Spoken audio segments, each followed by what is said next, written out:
So, of course, if you're a student, you're at the university. So one place that works really well as a first thing is, try the instruments of your fellow students, because I think one thing that is really important in order to find the right instrument for you is to just know what's out there and try as many styles as you can, and then figure out, okay, what are the kind of sounds that I like, and what's the kind of playability that's possible, what feels easy, what feels difficult. And so a really good place to do this as well would be guitar festivals. So at guitar festivals, quite often there will be a luthiers exhibition, and there might be 20, 30, 40 luthiers with high quality instruments. And the great thing is you can try them all, and you can talk to the person who made them directly. So the idea is, if you find something that you like, you can ask them about it. Okay, so what makes this instrument special? What could be the reason why I like this and not this? And also another parameter which is super important is the playability. So, intuitively you will pick up a guitar and you feel, oh, this feels easy or this feels difficult. But if you ever want to order a guitar from a guitar maker, it's really helpful if you know yourself what you like and what you don't like in terms of playability, because then that already gives the maker the first step in building the perfectly playable guitar for you. So as I said, if you're at the festival, there are, lots of luthiers around, lots of guitars around. And, once you try through them, just kind of try and remember the ones that you really liked, or that did something for you, and just try them again, but in a different room, with nobody else around, not in the big exhibition hall. Just take the guitar and, even if you don't like the luthier around, fair enough, then just ask them, oh, can I be alone with the guitar for a little while, just to try it. And the luthiers, I'm sure they will be absolutely more than happy to do that. Because, in these big halls, you sit down, you play, you cannot hear anything. It's really difficult to judge the instrument. And so if you want to really develop an idea what this particular guitar is about, take it to a separate room and try it there. And one other thing is that I know quite a lot of people, they ask me, oh, I'm interested in whatever, double top, or I'm interested in Australian guitar, or I'm interested in such and such guitar. I would always suggest, when you're not really sure what you're looking for, don't be limited by these kind of stereotypes, and just kind of maybe still try everything, because the bandwidth between the quality in all kinds of construction is huge. So you might find a great double top that you like, you might find a great traditional guitar that you like. There's, could be anything. So try not to be kind of, narrow-minded in a way in terms of guitars, and just try this particular style because you think that's for you. Might be something completely else, something completely different that is really interesting for you as well. And then another thing that I've seen as a luthier who goes to exhibitions a lot myself, I've seen quite often is that, especially the younger players, I sometimes have the feeling they don't really know how they should maybe try a guitar.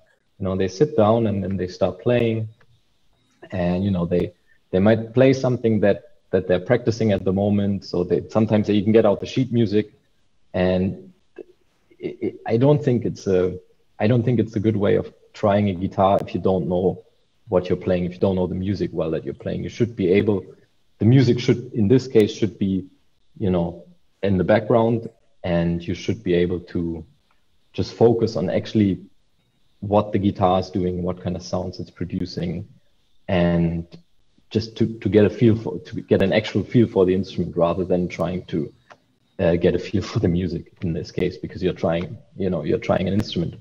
And another thing that I see really often, and is actually especially with younger people, is that they sit down and they try the guitar, and maybe their own guitar is an instrument that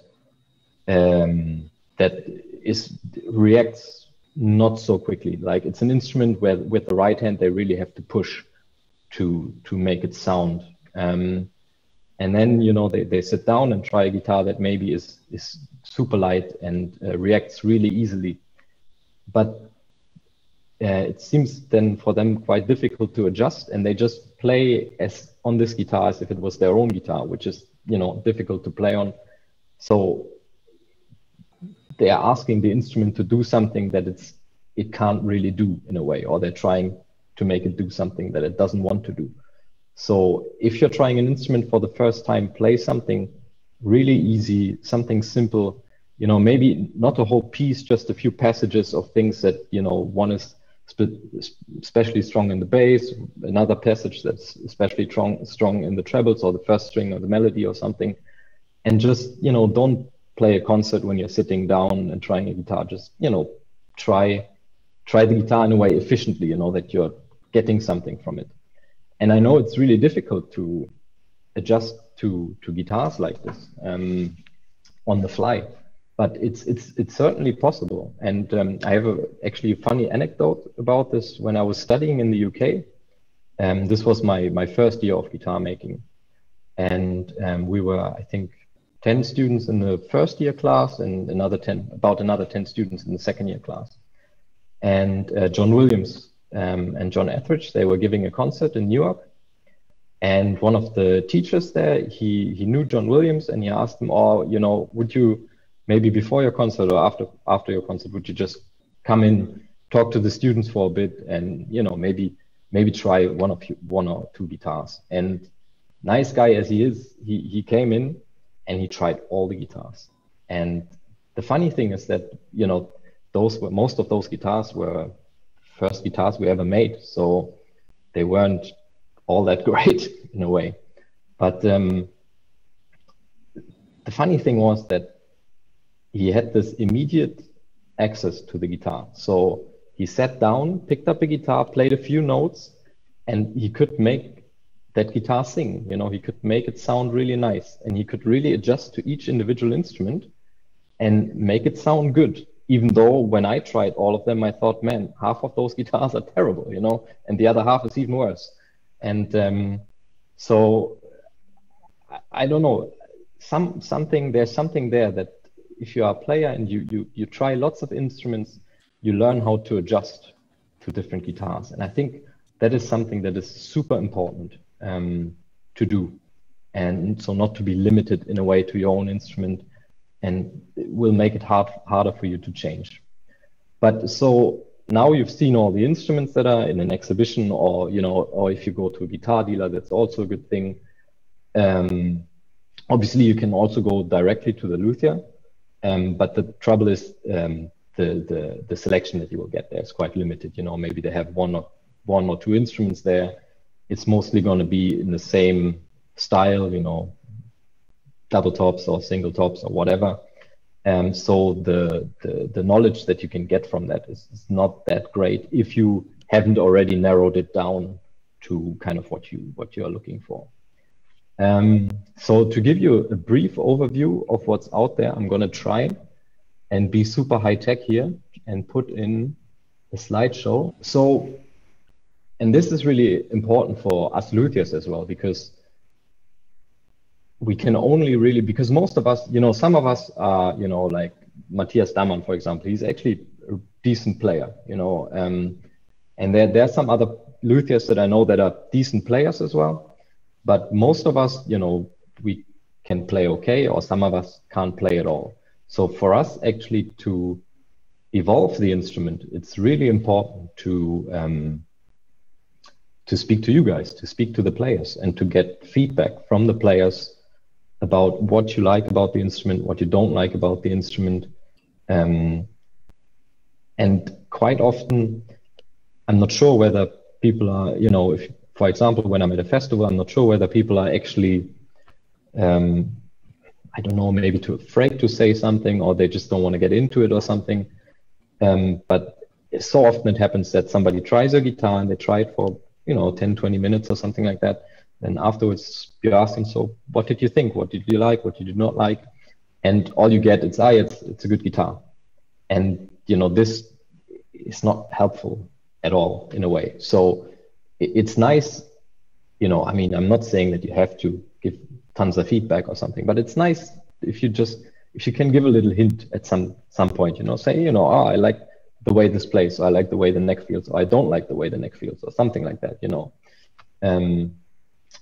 Because we have to learn, we as luthiers, we have to learn what are actually the requirements of a classical guitar for you as players, you know. And I think one of the first things that that is right on top of the list is great playability. And in terms of playability, I think that's something that is extremely personal. It's a bit like, you know, if you imagine buying a pair of shoes, you know, you look at this pair of shoes and you think, oh man, it looks wonderful. I really would like this pair of shoes. But then you have to decide which size you want to get. You know, you can't just get it either way, and it's not going to fit, or it's going to be too big, too small, not going to be comfortable to walk in. It's kind of similar with a guitar. So there are a lot of parameters that you can change, or that the luthier can change or adapt for the particular player in the haptics of the instrument to make it play as easy for you as it possibly can be. Which is one big advantage of buying a guitar directly from a luthier, because, you know, you can do this sort of thing then. And for example, I was very fortunate, and David Russell asked me to make a guitar for him, and I did, and we talked a lot about playability, and he plays a very, very low action, and he wants everything to be super comfortable. And even though the action is super low, for some reason, he can play loud and it doesn't buzz or anything. And so I brought this guitar to a Koblenz festival in Germany, and I showed it to him, and he really liked it. And then obviously all the other people wanted to try it as well. And Agnello Desiderio tried it. And he's a very strong player, and the guitar did not work for him at all. He was playing super quiet, everything was buzzing. It was not the best moment for me, I have to say. But anyway, what I'm saying is that it's an extremely personal thing to get a guitar to be set up as good as it possibly can for you. And that's something that, yeah, you really need to talk to your luthier about and see what's possible in terms of scale length, in terms of neck dimensions, in terms of string spacing. And these are the things that are super interesting to actually note down when you're trying a guitar, of, let's say, of your fellow student, and you're trying the guitar and you're thinking, man, this guitar is just way more comfortable than my guitar. Then ask yourself, try and find out why is it more comfortable than your own guitar, or less comfortable. And, you know, maybe check out the string dimensions, the spacing between the strings. Just try and find out what it is, so you can kind of get closer and closer to what it is that fits you, and that fits your own style of playing. And of course, the other thing is, you know, usually people ask for a wide range of tonal colors for musical expression, as I wrote down here. And that's something that is, you know, of course, it's something that makes the player more able to express different musical ideas if the guitar is very susceptible to just slight changes in the right hand position and can change the sound, the tone color of the guitar. That is something that I get quite a lot, that people say, you know, this is actually nice. You can change the color of this guitar very easily, and it's something that people are really looking for, I think. And it's also something that I learned from players. As a luthier, you know, I think, you know, okay, I play up here at the sound hole, then I play at the bridge. Well, it changes color. Any guitar will change color. But it's incredible how, if you know what you're doing as a player, how subtle changes you can get with just changing the angle of your hand very slightly. And then guitars react differently to that. Some guitars do this sort of thing, and then there are other guitars that are that have a very strong fundamental, maybe not so many overtones, and they don't react quite as quickly to that. So that's something that really is required of classical guitars these days get this kind of, people say, traditional tone with a lot of colors. But then at the same time, you know, playing in big concert halls and things, trying to play unamplified. Another thing that people are looking for is these days, more and more actually, is volume and dynamic range, so that you can play in big concert halls.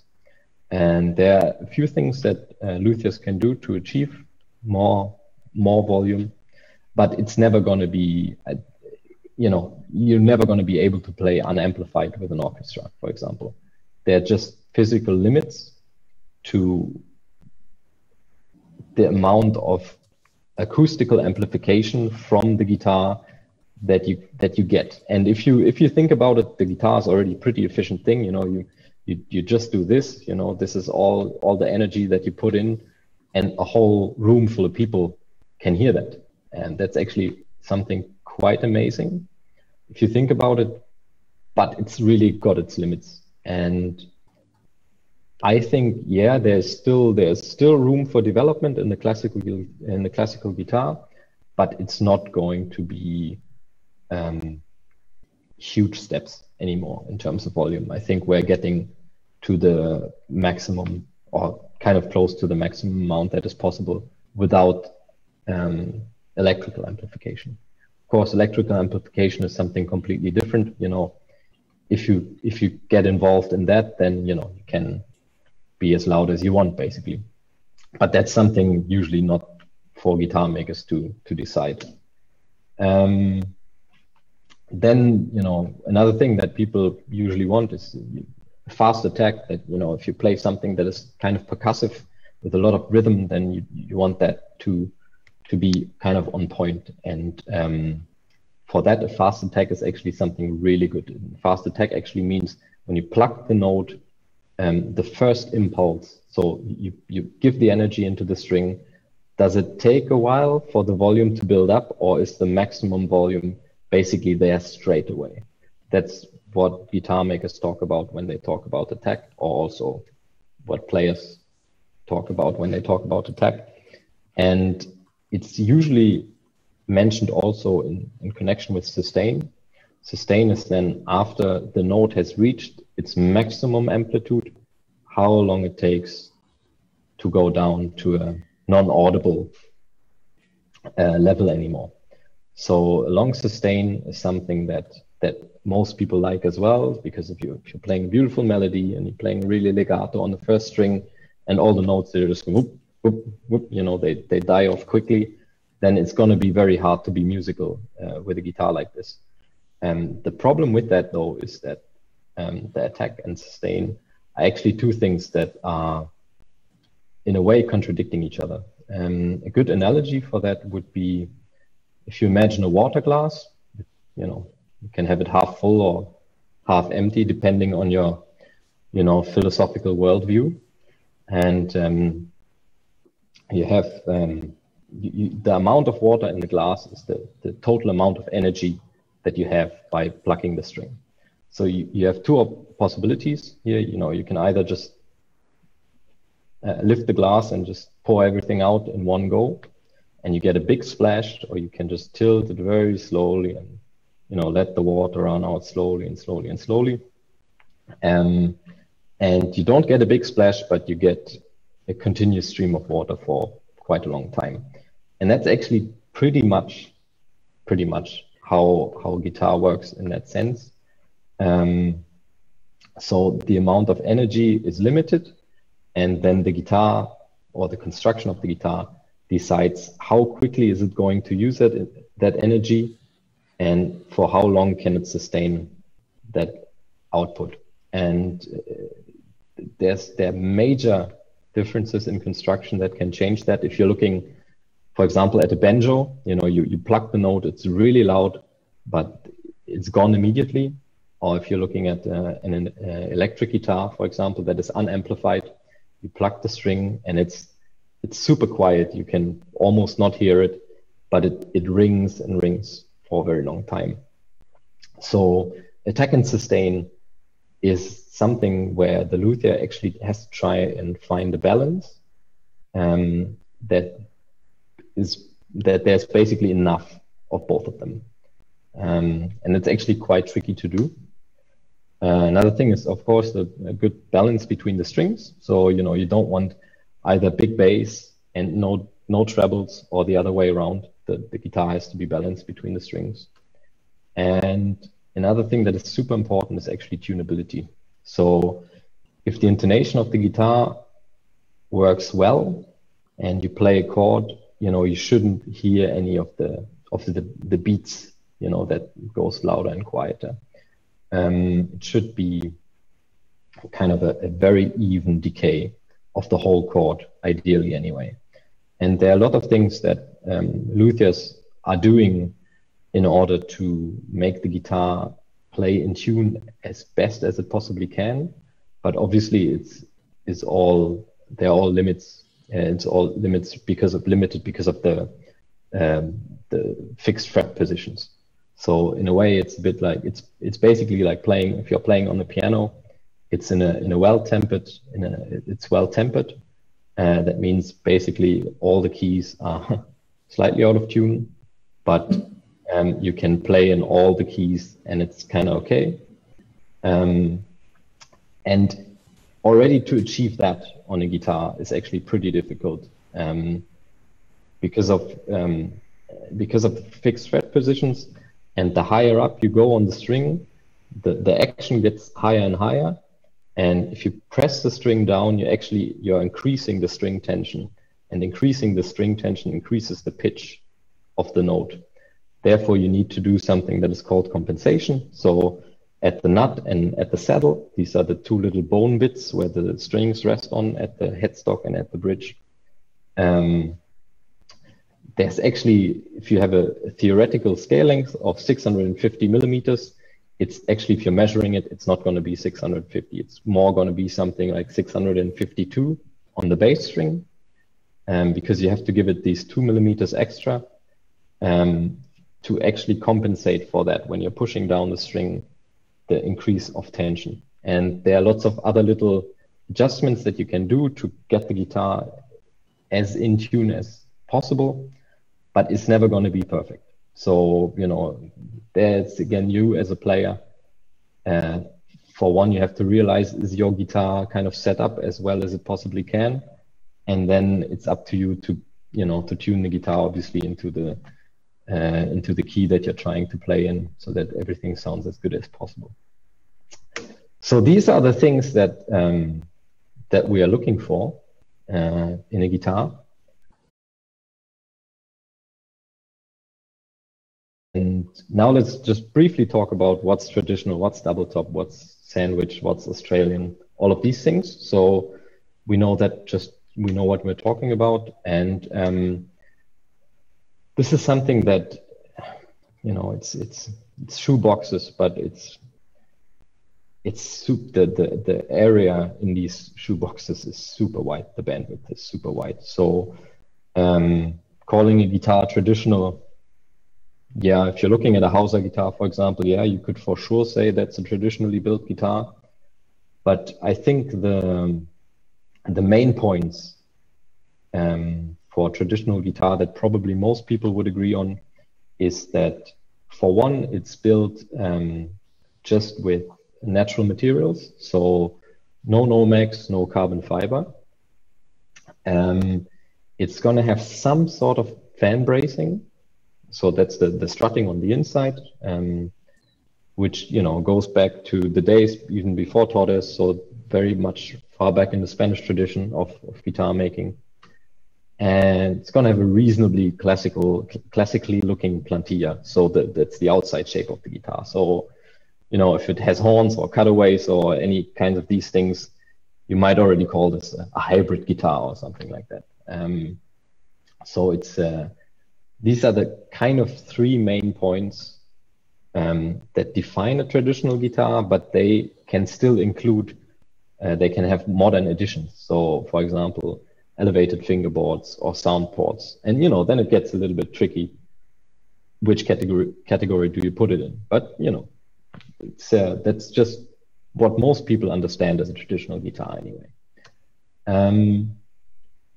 So let's have a look at what are the most recent developments that have kind of stuck around. There have been really lots and lots of innovations, and luthiers will, believe me, luthiers will try anything. And most things are not very successful, and so they don't stick around.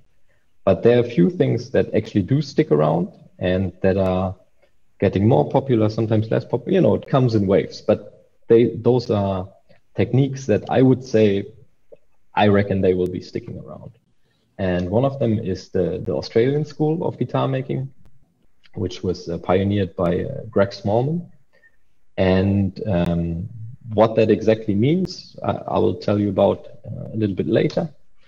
And then the so-called double top guitars. The name is actually not very well chosen. They should be called composite top guitars, because double top sounds as if it has two tops, but doesn't. It still only has one top that is made out of 3 layers.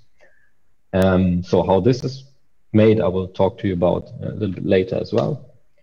And then you've got some other innovations that are, you know, not major innovations, but they're kind of smaller innovations, but that stick around as well. One of them is sound ports. You see them on more and more guitars. It's these kind of extra sound holes, quite often in the ribs, you know, different positions of the sides. Lattice bracing, which is a different kind of strutting that works in a different way compared to fan bracing. And then what I've also mentioned already, the elevated fingerboard. I think that's something that is sticking around as well. So let's look a little bit more in detail at what it actually means when we're talking about double top or composite top guitars.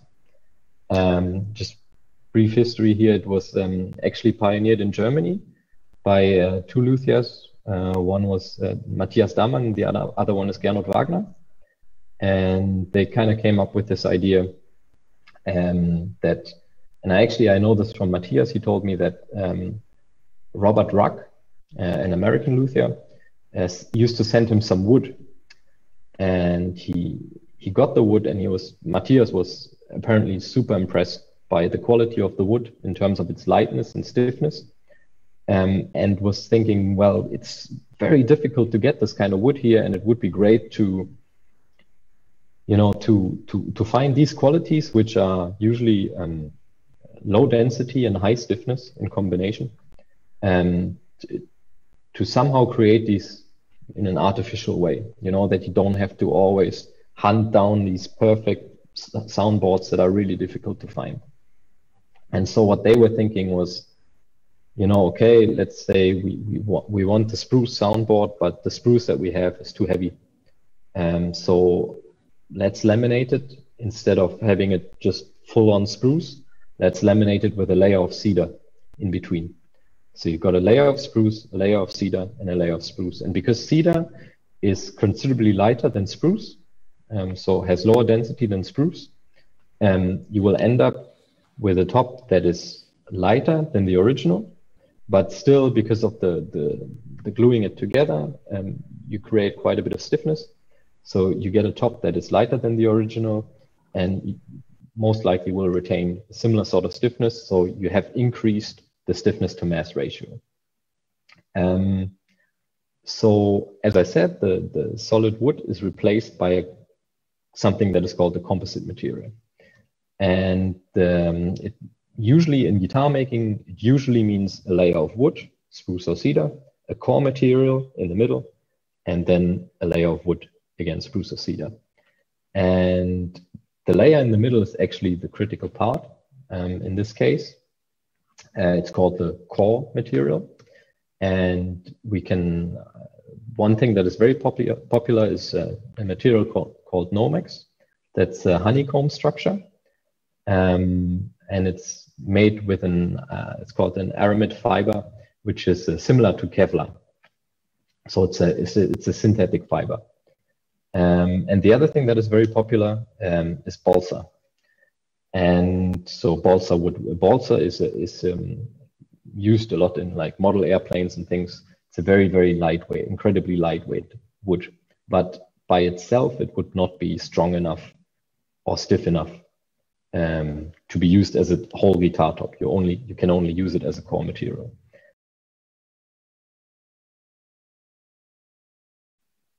There are three main things that define acoustical parameters in terms of material properties. One is stiffness, the other one is density, and the third one is damping. And these three can be vastly different, even within one species. So even within one tree trunk, actually. So if you get a set of spruce from a tree trunk that is, let's say, 6 meters long, the part of the top that you cut out of the bottom and the part that you cut out of the top of the tree, they can actually have widely different material properties, which is quite interesting. So these are the things that define, if let's say everything else is exactly the same in the guitar, these are the things that define the material. So if you change one of these parameters, the sound of the guitar will start to be different. And cedar is generally, well, it's generally quite a bit lighter than spruce. On spruce, on average, in tone wood, you will get a density of roughly, let's say, 0.38 grams per cubic centimeter. That's, tone wood quality. The stuff that you stick in the firewood, in the firewood is actually much higher. But so that's already tone wood quality. And cedar can be below 0.3 grams per cubic centimeter. So you get quite a substantial weight saving, but at the same time, the stiffness is also very different. Spruce is much stiffer along and across the grain than cedar. So you have to use it differently. And this is why they make so, strong, that's why there's so strong differences between spruce guitars and cedar guitars. That said, between one guitar and another guitar, there are tons of differences, other differences that define the sound. But if you had the same guitar twice, if you clone the guitar and you put one spruce top on it, tried it, then you put a cedar top on the other one, it would be very different. And that's due to the different material properties of spruce and cedar. That said, spruce and cedar are the only woods that are used in guitar tops or classical guitar tops, because you want something that is stiff and light, and that actually, to get something like this, with all these tree species around, to get these parameters where we want them, there are only really these two species that do that. And then there was another question: was Tony Müller the first luthier to use balsa as a core material? I believe he was, yes, I think so. How do composite materials actually work? It's called something, well, in physics, it's called something second moment of inertia, which basically defines says the geometry of a part defines the stiffness of the part. Plus, obviously, it's other material parameters. If you're looking at a tube of brass or a solid rod made out of brass, same dimensions, one is hollow, the other one isn't. The hollow one will be actually harder to bend than the solid one. And that's due to its geometry. And that particular type of geometry is called, as I said, second moment of inertia. And actually, we are using exactly this sort of thing in double top or composite top guitars, because the stiffness is defined very much by the space between the two layers of wood. We are using a core layer that separates these two wooden layers from each other, and the core layer is much lighter than the material would be if it was solid. So if it was solid wood. And I think you can still see me as well, hopefully. Can you still see me? Yeah, I think so. So this is a piece of Nomex, and it's a bit like, it's very lightweight. It's very much like feels a bit like paper or cardboard, but very light.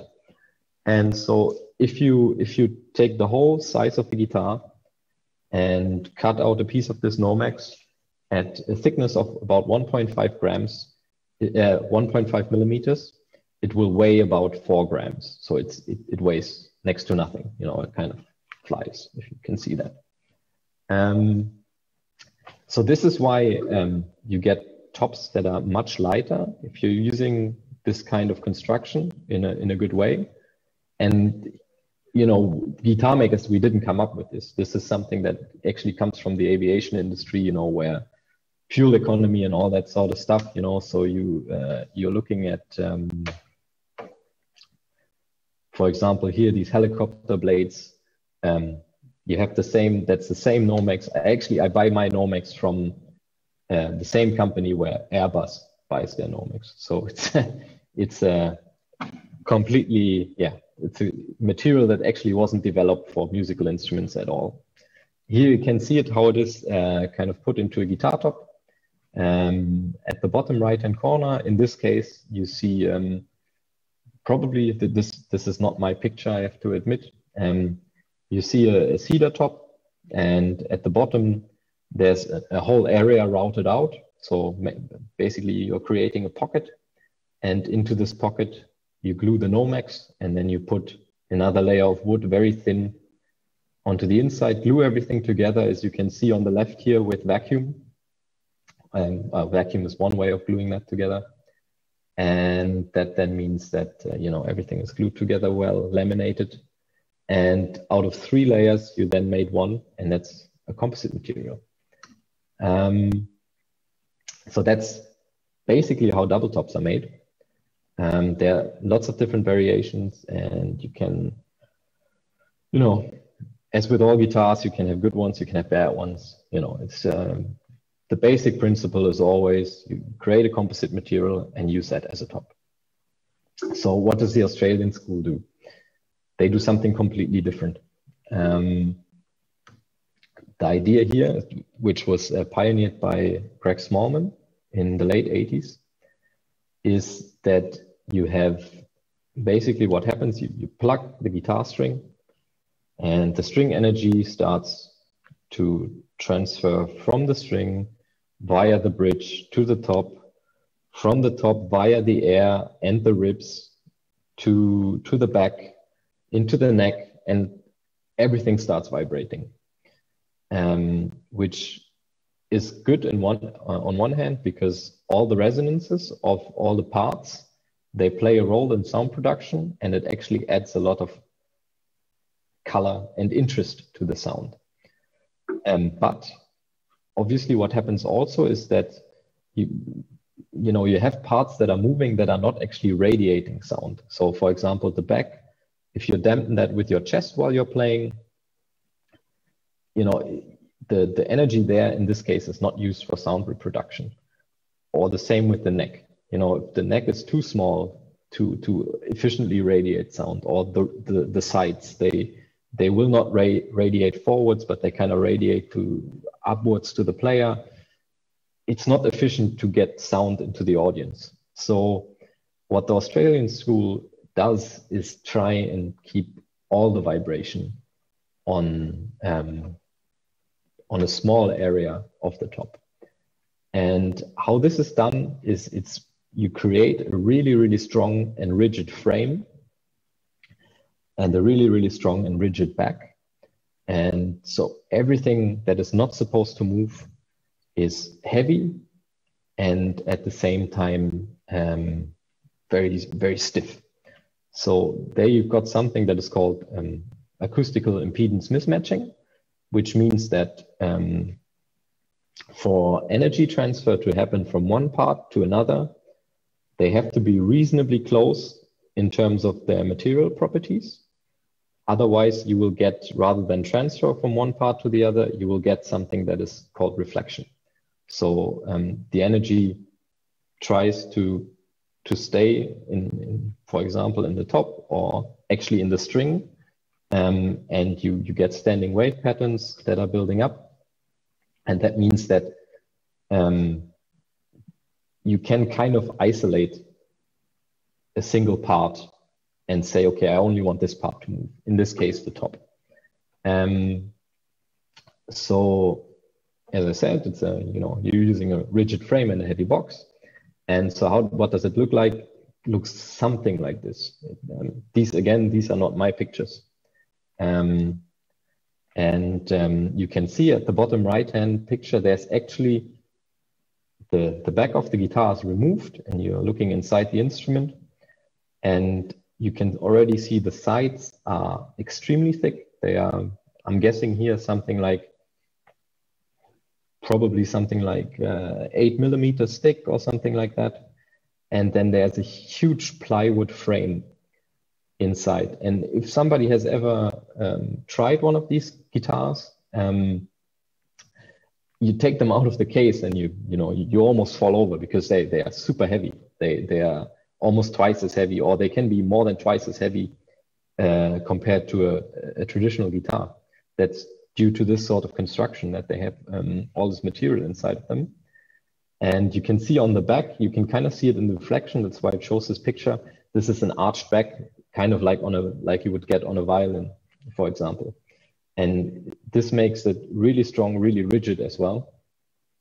And then you can see on the right-hand top, that's the guitar top. And that's then actually really thin. So this will be probably something around 1 millimeter to 1.5 millimeters, which is, it's incredibly thin. And then you have this lattice bracing that, again, in most cases is made from balsa wood. So this wood that is super lightweight. And here overlaid with carbon fiber, that's the black stuff that you see on it. And so what this does is you create this really, really lightweight and flexible top. It still needs the supported string tension, obviously. That's why you've got all this strutting with carbon fiber on there, that it doesn't collapse. But everything else is super heavy and super rigid. And what happens is you plug the string, the energy goes from the string via the bridge into the top and wants to go from the top to the ribs, but the ribs are saying, well, we are so heavy, you won't be able to move us. So this is why we are sending the energy back to you, and the energy goes back into it's reflected at the edge, kind of, you can kind of think of it as, when you play pool and the ball bounces back off of one of the edges of the pool table. This is kind of how the energy gets bounced back. And the top is then able to move a lot more with higher amplitude, and the sound gets pushed forward. This is why actually these guitars are among the loudest guitars that I have tried anyway, and that I've witnessed so far. But they come with a lot of drawbacks, in my opinion anyway, which is that because all the other parts are not moving very much compared to how much the top is moving, you lose a lot of the interest in the sound. You lose a lot because all the other parts have resonances as well, but they are not active in this case, because they are not moving much. And therefore, you kind of lose the interest in the sound a bit, to me anyway. They're great guitars for what they're doing. But it's all got drawbacks. For the top, that it's so thin, the reason is that it's mass. So it means very thin means very light and flexible.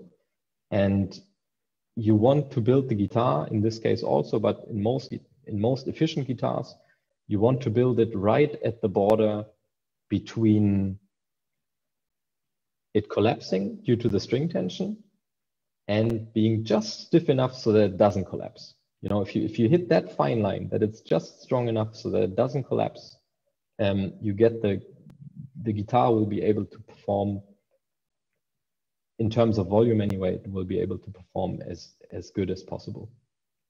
And that's why here in this case, the top is super thin in order to be flexible and lightweight, and then reinforced with the balsa carbon fiber stuff, as I mentioned before, so that it doesn't collapse from the string tension. Because if on an average set of strings, you got about 40 to 60 kilos pulling on the bridge you know, wanting to deflect the top and pull the bridge off. So this is what a happy luthier looks like, with happy guitars in his hands. So especially for the people in Arizona, the one big issue is humidity. I wrote here temperature and humidity.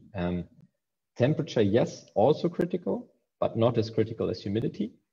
As you can see here, what happens is, you know, if it gets too hot, you know, you can actually dissolve the glue, or you can soften the glue again, and glue joints can come apart.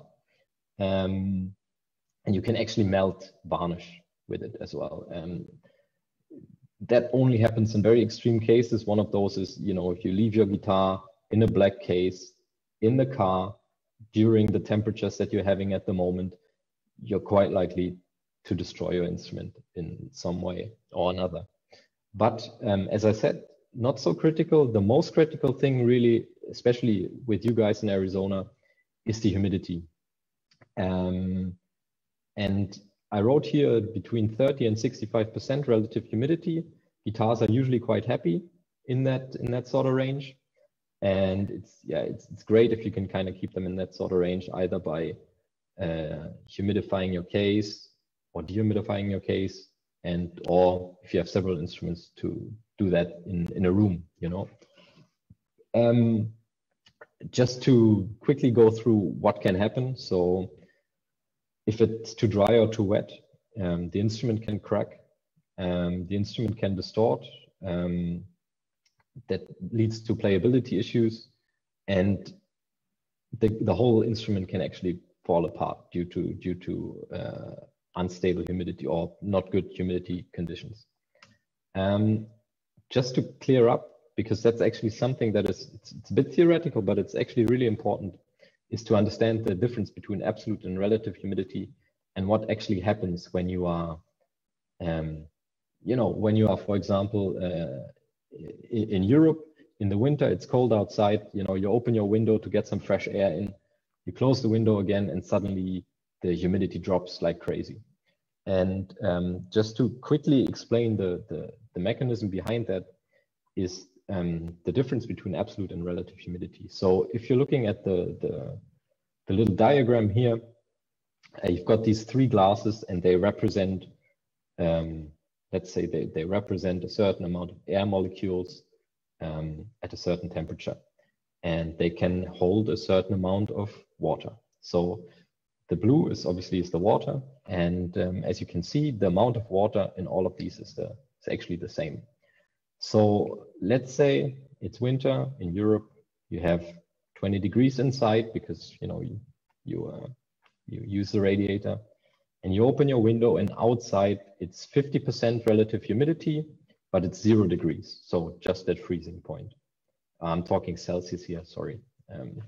So 0 degree, it says actually 32 Fahrenheit. So you let all this cold air, all this cold and humid air, because it's 50% humidity, you let that all come into your room, and it's nice and fresh. You close the window, and the air will heat up due to, you know, your radiator being on, due to all the objects in your room exchanging energy with the air. And so what happens when it heats up, you can see the glass is getting bigger. So the amount of air that, the amount of water that the air can hold gets bigger. So in relative terms, the same amount of the absolute amount of water is then suddenly getting less. So you are at 10 degrees or 50 degrees Fahrenheit, and suddenly your 50% relative humidity only is 25% relative humidity. And then if you get one step further, you know, you heat your air up nice to room temperature, again, you're at 20 degrees, and the air that came in from outside with 50% relative humidity at 0 degrees suddenly only has 12.5% relative humidity. And this is when it gets really problematic for your instruments. And this is kind of what is problematic for Europeans in the winter. It's opposite for you guys in the summer, because this is exactly what happens, well, in a different way, but that's what happens when you use air conditioning. So the AC will dry out the air in a similar sort of way. And it means that the relative humidity will drop considerably also in your home. And so that affects the guitar in several different ways. The air is dry. The wood has a kind of stable moisture content that is defined by the temperature and the moisture content in the room, also the relative humidity in the air. And so if the relative humidity drops, the guitar will release moisture into the air. And when it does that, the wood starts shrinking. And usually the top and the back of the guitar is kind of curved. It's called the dome. And so because it shrinks, the dome will start to fall down. That leads to the bridge going down. That leads to a lower action, might lead to buzzing. And at some point, the top will be flat and there's no more excess material for the shrinking. So you will create a lot of tension in the material, and that will actually lead to cracks in the wood, which is a problem that you then have to address. And it's because it's not reversible by itself, you have to get it fixed. And one thing that really is a great indicator for when your guitar is too dry is protruding fret ends. So what happens is as the guitar releases moisture, the wood shrinks and the fingerboard shrinks, but the frets don't. So the frets, they stay the same width or length. And you feel them kind of at the edge of the fingerboard. You kind of feel they're sticking out. And that's a very good first indicator that you have to do something and humidify your guitar because the wood is shrinking. And that's usually the first thing that you can feel. And if you can already do something at that stage, you'll be very likely not for your guitar not to develop cracks and things. So that's a great thing to look out for. The opposite is also a problem if things are too wet. If you're living in tropical conditions, for example, the opposite happens. So the wood actually, instead of shrinking, it expands. And the dome that is already there, and this nice dome shape, actually will get higher and higher and higher. And what can happen is, so first the playability will get worse, and then there's things that actually, like the bridge can fall off, and like bindings can come off, and the neck can change shape, and so basically the guitar gets unplayable in the worst case, obviously. So these are the things that you really need to look out for as well. Another thing that I wrote down here is higher material damping, because the added moisture in the wood acts as a damper. And that means that more mass has to be moved around. And that mass doesn't add anything to the stiffness because it's, well, liquid. And therefore your guitar will be less efficient, and mostly you will hear it in overtones, in the high frequencies. So if your guitar starts sounding a little bit, kind of boxed in, maybe, just not as bright and light anymore, it's possible that it's not only dead strings, but also that your guitar might be a little bit too humid. So this is why that's something that I quickly wanted to put out here as well. If you want to keep your guitar and therefore your luthier happy, it really makes sense to watch out for these things, because first, if you're aware of it, it's a great thing, because it means that you can avoid a lot of problems. And if you check your humidity levels, which you can do with reasonably cheap devices, you can buy a digital hygrometer for a few bucks on your favorite hygrometer dealer. And if you know what to do when you are not in this 30 to 65% humidity range, then you can avoid a lot of trouble. And the things that you really can do is, if you have a good case, you can get one of those case humidifiers. Or actually there's a great system, it's called the two-way humidification system. It's produced by, well, it's not produced, but it's marketed by D'Addario. And the good thing is that actually, if you have a reasonably sealed case, it's a salt solution in there, and that keeps the humidity level roughly between 40 and 55%. So an area in which your guitar should be very happy. And it does that by either absorbing excess moisture or releasing moisture back into the air if it's too dry.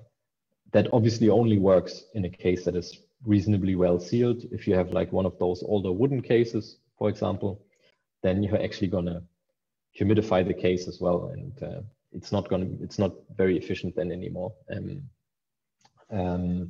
And another thing is if you have, as I mentioned earlier, if you have quite a few instruments, it actually could be more efficient to humidify or dehumidify the room where your instruments are in.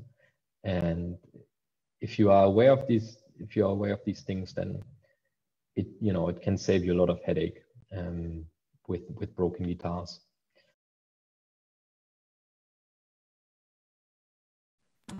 I have a couple of questions for you, Dennis. First of all, someone sent me a note and just said, extraordinary how much knowledge you have. As I said, Dennis is super open and sharing, and I really appreciate, every time I hear him talk, I learn a ton. 64, 65, 66 centimeter guitars. In your instruments specifically, do the string lengths make much difference? And then you make both a cedar inside and a spruce outside, and a cedar inside and a cedar outside. And again, in your instruments, what have you found the difference of these variables to how they might change? And finally, back and sides, Indian rosewood, Madagascar rosewood, African blackwood, the various things you can have, they're quite beautiful, more expensive. How would they affect, and again, in your instruments? Yeah. Okay, so first about the scale length. I have the feeling that there's a trend toward 64 scale length guitars. Scale length, for anyone who's listening who might not know about it, is it's the length of the vibrating string. So between the nut at the headstock and the bridge, so the saddle that is sitting on the bridge, that 64, and that's 640 millimeters or 64 centimeters. That's what this relates to. And if you are within certain limits, like let's say 64, 65, 66, I reckon that you can build the guitars that there shouldn't be too much of an audible effect. So for example, what happens if you have a shorter scale length, the bridge will move slightly further up on the lower bout of the guitar. So the bridge, instead of, hang on, I have a guitar case, guitar top right here, because you're actually in my workshop. And so the bridge would sit normally somewhere here. Well, that sounds nice. Sorry. Which would sit normally somewhere here, will move a tiny bit further up due to the shorter string length. And so there are limits to how far up you can go so that the bridge can still drive the soundboard properly. If you're going up too far, there's an area here that is actually quite stiff. On the inside, there's a lot of strutting. And so from somewhere around here, the top gets very stiff, which is supposed to stop the neck from going forward due to the string tension. But as I said, 64, I think is no issue. When I build a 64, I actually keep the same plantilla, so I don't make it smaller or anything. The body is exactly the same. The bridge is still in an area where it can drive the top well. And I've heard good things from people who say, the 64 is very comfortable for me. And I think if you're struggling a bit with your left, especially with your left hand, with stretches and stuff, 64 is, it's a good thing to think about. And also then obviously the spacing between the strings and so on, but that's a different topic. And 66, just back to 64, there's one more thing. What happens obviously is because you shorten the string length, the pitch of the string, let's say the 110 hertz pitch of the A string will be reached at slightly lower tension of the string because it's shorter.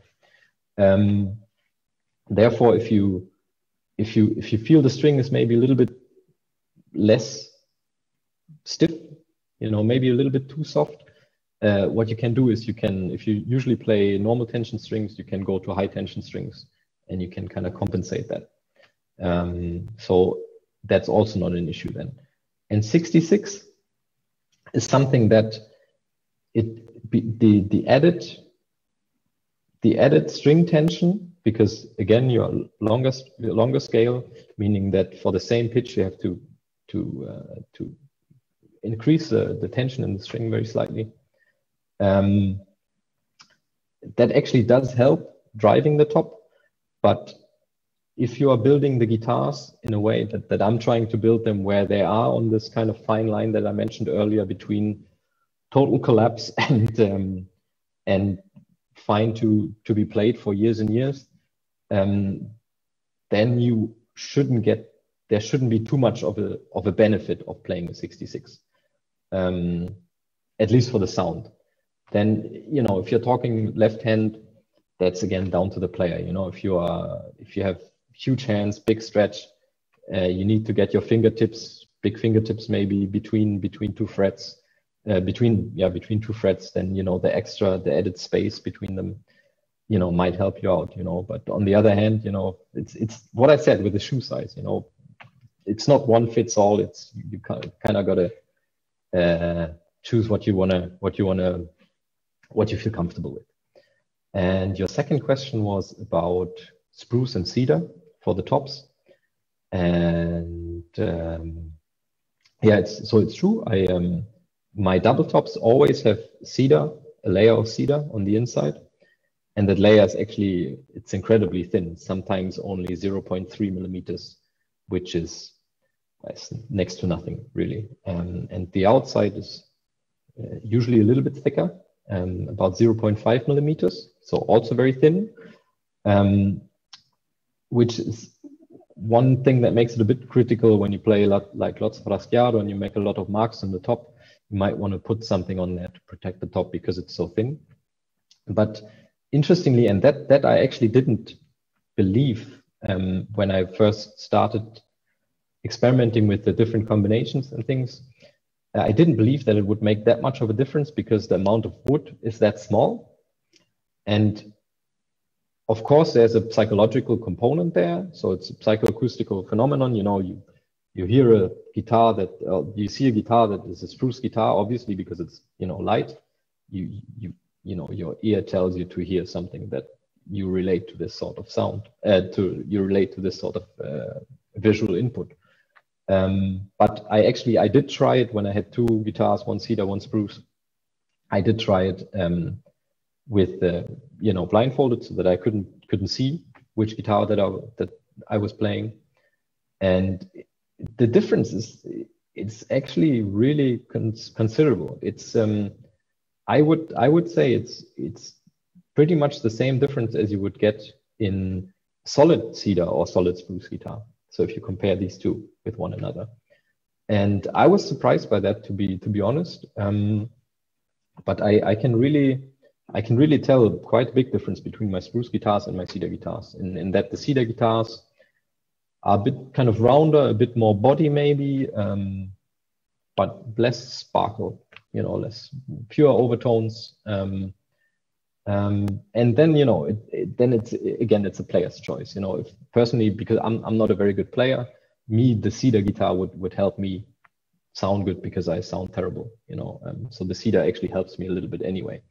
But if you're a good player, and you like the possibilities that a spruce guitars gives you, then actually the difference really is there also with double tops. I have made spruce outside and spruce inside, and that for me I think was too heavy. The added benefit that I get from building the light composite tops was for me was too small with spruce and spruce. That's why I decided to go for spruce and cedar on the inside, because it actually, yeah, I can make them. They're considerably lighter and they do more kind of what I want them to do. And your last question was about back and sides, and I find that always a very difficult question, because the bandwidth is so big between the species themselves. Like between Indian rosewood, one tree to another, there can be huge differences in terms of acoustical properties, what I mentioned earlier, density, stiffness, and damping. And then depends on the way it's cut as well. Is it quarter sawn? Is it, you know, with reasonably straight grain? How big was the tree? There are so many parameters that influence the sound that are actually in a way more critical than the difference between two species, because sometimes the species, if we are talking, for example, about Brazilian rosewood and Indian rosewood, I have usually you have Brazilian rosewood, slightly higher density, a bit lower damping, and sometimes higher stiffness, but I don't know, this is kind of very fluid within the species. But I have sets of Indian rosewood that are heavier than sets of Brazilian rosewood that I have. So that's the problem when you're talking about these things. It's hard to do because you have to generalize a lot. And in my experience, the generalization doesn't work so well because the wood, it's so different. And of course, if you're going to, let's say, maple, that's a different story, because maple, I'm yet to see a piece of maple that is as high density as a piece of rosewood, for example. I've not seen that. So there will be clear differences between, it's like with spruce and cedar, there will be clear differences between maple and Brazilian rosewood or Indian rosewood. But within the rosewood family, so within the Dalbergia family, where you have Madagascar, you've got Indian, you've got Honduran, you've got Brazilian, the bandwidth within the species is so big that for me it's very hard to put down specific acoustical things about them. What I can say is visually they are very different. So if you are more into the looks of Madagascar rosewood, for example, then you will not be able to subsidize that with Indian rosewood, because usually it just looks a lot more boring, also from colors and also from the grain texture. But yeah, and probably on average it's higher stiffness, higher density than Indian rosewood, but that's again then just on average. So I can find, in my wood store, I can probably find a piece of Madagascar rosewood that is lighter than a piece of Indian rosewood that I have. So yeah, sorry for probably a bit of a disappointing answer to that question. Yeah, there was actually one more question in the chat here from Edwin, which is probably about detachable. He says fretboards here, but I think he probably means detachable necks to avoid headaches when traveling by plane. So I mean that is a huge problem. We all know that getting the guitar case with you on board, it's a huge headache every time, and you can never be sure that it works. And of course, there's the idea, and I'm not sure if somebody's doing that already, but I've talked to many of my colleagues about it, and we're always kind of fantasizing, okay, what could we do? And there are guitars with the detachable necks, but it's usually on proper classical construction. It usually involves quite a bit of unscrewing bolts and nuts in a way. So it's not a kind of fold it and stick it in a case and off you go kind of thing. So when you get back, you arrive at your destination, you will actually have to screw the neck to the body again, have to put the strings back on, tune it up for a while. And that's a little bit, well, I would say it's kind of time consuming and kind of can lead to some inconsistencies. In theory, it should always be the same if you screw it back on, but theory and practice sometimes don't match up so well. But yeah, the idea is there to build a guitar where you can take off the neck and you get some sort of case that basically fits in the hand luggage dimensions. But that's already difficult because for the guitar box, just the body, it would work. But then you have to somehow nicely mold the, you know, have the neck in there next to it, that you can mold, basically that they're kind of close in together, but that it's secure again, and then just in one box that you can then definitely take on board because it fits with the hand luggage specifications. And I think that's a great idea. There are quite a lot of these great ideas, and I never have time to actually do them, which is a shame. But hopefully one of my colleagues will come up with something that would be great. Okay, there's another question from Bill here. Can I talk a bit about case choices? Luthier cases, Weiss's nut cases, bum cases. Yeah, I think it really depends on, well, first it depends on how much money you want to spend, and then it depends on what do you want to do with the case. If you want to fly with, you know, if you want to fly with your instrument, and as we talked before, as we just said, there is always the possibility that they make you check the guitar. I would suggest a case that is really strong, that is, you know, carbon fiber case, and I personally wouldn't prioritize the weight so much. So for example, with the bum case are super light, but I don't know if I should say this on here, but I don't know. I would not feel very comfortable putting it on an airplane. But they're fantastic to walk around the city with. If you put them on your back, you can hardly feel them. So it's always a bit the question of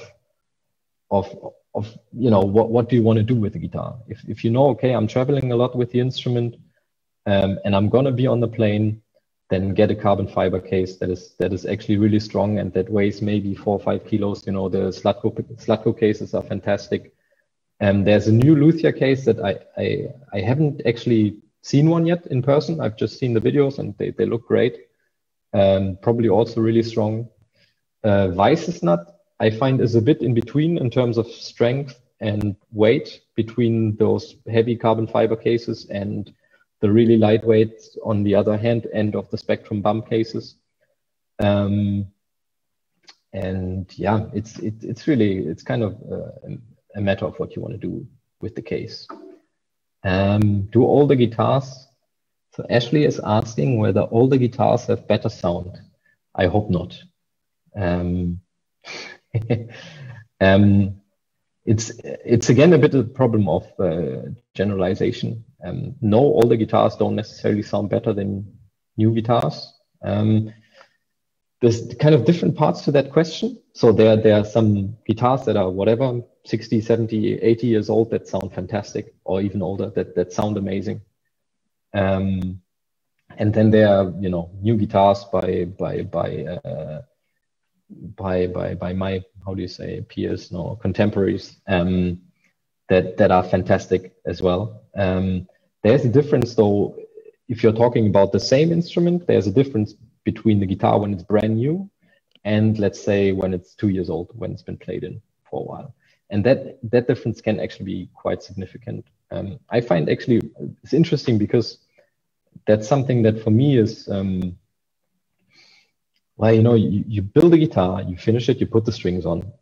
In the first few hours, it usually doesn't sound good at all. You know, the guitar, it doesn't know yet that it's a guitar.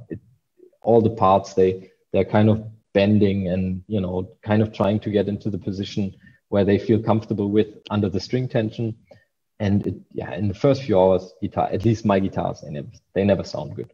So then the next day, it's getting better and better and better. And then even if you don't play it just by the string pull and all the bits of wood kind of falling into place, if you will, the guitar will sound better. One effect, for example, is if you have our bridge again and strings, so the string will pull the bridge.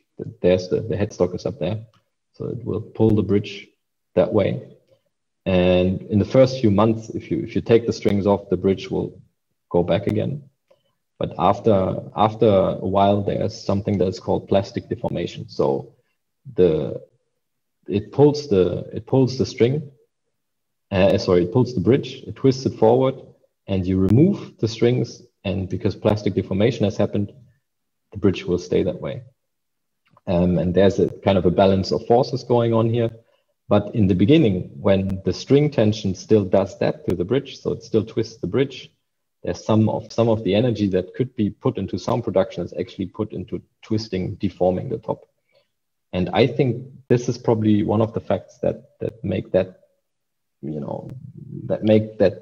definite sound change within the lifespan of a guitar, that everything kind of has to find its right place in a way. The wood has to get used to being a guitar now in a way. And then there's lots of other damping effects that change during the lifetime of an instrument. So this is why, in my opinion anyway, a brand new guitar will improve with time. And if you were talking about old guitars, like for example Hauser guitars and contemporary guitars, I don't think you could say that one's better than the other. They are most likely, they could be quite different. But one thing that I can say is, if you're looking at most of the concert stages these days, when you're looking at guitarists, what they are playing, quite often it's modern guitars. So must be a reason for that as well. Hey, Dennis, there's a related question. Somebody asked if the age of the wood makes a difference when making a guitar. Mm-hmm. Thank you, Misa. Yes, definitely. There's this is actually quite a big difference.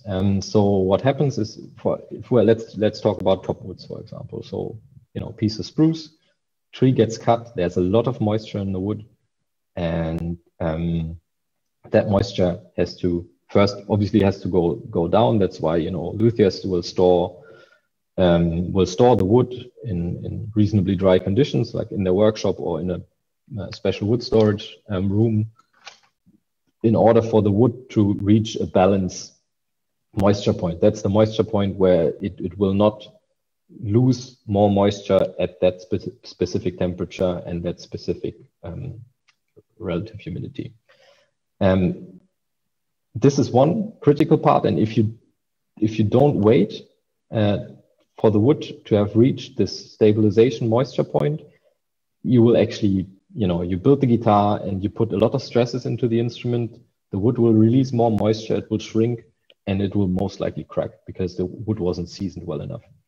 So that's the kind of the main thing. You have to wait at least for that particular moisture to that particular moisture point, and you can actually measure that. You can see, okay, there are tables, okay, at X temperature and Y relative humidity, the equalization moisture contact for this species of wood should be, let's say, around 7% or something like that. And you can measure that, and then okay, it's dry enough now to build with this piece of wood. But then there are also other things that, especially in rosewoods for back and sides, they can contain a lot of oil. Like if you're bending it, if you're bending rosewood with steam, it smells fantastic. It smells like in some sort of sauna or something like that. But these oils, they are in the wood, and it's not a matter of drying out. It's not like drying out and finding an equalization point, but the oil will actually start to crystallize further and further and further, and not add so much damping to the wood. So it's actually you can hear it. If you buy a new piece of rosewood that has been cut, let's say this year, and you tap it, it sounds a bit more like cardboard. Whereas if you have one that has been well seasoned, that has been lying around in your workshop for, let's say, 10 years, for example, you tap it, and if the acoustical properties allow for it and the damping has decreased to a low point, you tap it and it sounds like a bell. It almost sounds as if it's metal. It's got lots of overtones, lots of sustain, and it just doesn't have that in the beginning. And so it's not a good idea to build too quickly with wood that is not old enough yet. Then other kind of questions. So a few years ago, I saw a guitar that had the frets kind of bent or crooked. Can you tell me the reason for that? Yeah, it's different things. So it can either be microtonal frets, it could be compensated frets, or it could be something called a fan fret. Microtonal, it would mean that there are little frets between frets. So you can have, not semitones, but, quarter tones for different styles of music, for example. If they are like just crooked, it's possible that they were actually compensated for intonation reasons. Or if they are fanned, then you have, at the headstock end, they start like this, and then they go kind of straight, and then they go the other way. That actually is, by doing that, you achieve different scale lengths on the different strings. So the bass will have a longer scale length than the treble, which means that you can use different bass strings that are actually better for producing this kind of low fundamental bass. And because of that shape, some people actually say, when I play this, it actually feels very ergonomic and I don't really feel it. Or, the change doesn't seem to be that strong that if you play normal guitar that you can't go to a fan fret. So from a ergonomic standpoint, it's a possibility, you can do it. And the difference in scale length can be very beneficial, especially if you're building, for example, baritone guitars, where you want a big low end fundamental in the bass strings, then you can use bass strings that are a bit thicker because you have the longer scale lengths, and therefore you can get more meat in the bass. But it's something that is used, I think, more in the steel string world than it is in the classical world. You hardly see it on classical guitars. Does the double top work the same way as the lattice? No and yes. The idea is with lattice and with double top, is make it light but stiff enough to withstand the string tension so that the guitar doesn't fall apart. They do it in different ways. So on a lattice guitar, as we saw this picture beforehand of the Greg Smallman guitar, that really, really thin top, and then the lattice to reinforce that top. And so you take a piece of wood and you don't change the properties of the piece of wood, but you just make it that light because it's so thin, and then you reinforce it with something that is also light and strong. The double top works different because it's a composite material that actually changes, basically it changes you are creating a material with different material properties. And then you can strut that. Basically, if you look at the inside of my guitars, they look quite traditional actually. So I have a 7-fan strut system. So from a physics standpoint, the principle is different, but they're trying to do the same thing. Well, Dennis, I want to thank you very much for sharing with us. My pleasure. On the topic of sharing, once again, if you have any interest in getting on his list, which I think is prudent. Dennis, how many years are you now in Wait? It's about 6 to 7 years. So you have 6 to 7 years to gather your money and start putting away $100 a month, and you have a nice instrument. So it's like a retirement plan. And I have one that's great, just fabulous. He's one of the best in the world, and we're really, really honored that you're here with us today. Thank you so much, Tom. Thank you. With pleasure.